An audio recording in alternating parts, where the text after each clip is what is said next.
حدیث میں آتا ہے رسول اللہ صلی اللہ علیہ وسلم نے فرمایا کہ جب کسی بندے سے گناہ ہوتا ہے اور وہ اللہ کے سامنے ہاتھ اٹھا کے توبہ کرتا ہے تو اللہ فرشتوں سے کہتے ہیں کہ دیکھو یہ مجھ سے توبہ کر رہا ہے نا، تو اس کو یقین ہے کہ کوئی خدا ہے، کوئی رب ہے جو اس کے گناہ پہ سزا بھی دے سکتا ہے اور معاف بھی۔ حالانکہ ابھی اللہ نے سزا دی نہیں ہے، کوئی نظر بھی نہیں آ رہی سزا اس کو یقین ہے کہ میرا کوئی رب ہے جو اس گناہ پہ سزا بھی دے سکتا ہے اور معاف بھی کر سکتا ہے، تبھی یہ مجھ سے گڑ گڑا کے معافی مانگ رہا ہے۔ تو میں اس کے عمل کی لاج رکھتا ہوں۔ اس کا یہ نہ بہت سے گناہ کرتے ہیں، نہیں ہاتھ اٹھاتے اللہ کے سامنے، اور اللہ کو دیکھنے کے بعد تو سارے ہی ہاتھ اٹھائیں گے، تو پھر تو سارے اٹھا لیں گے ہاتھ، توبہ کریں گے۔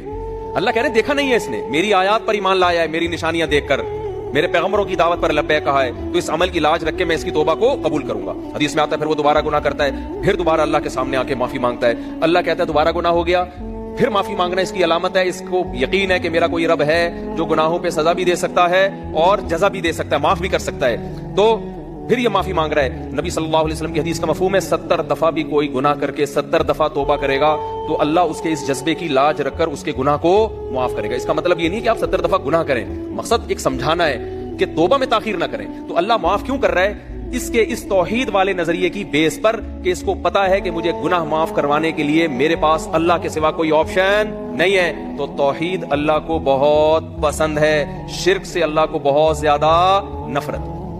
تو یہ 4 شرطیں بھائی جس میں پائی جائیں گی، پھر وہ آپ عمل کرو گے تو عمل کیا کہلائے گا؟ از کالڈ اچھا۔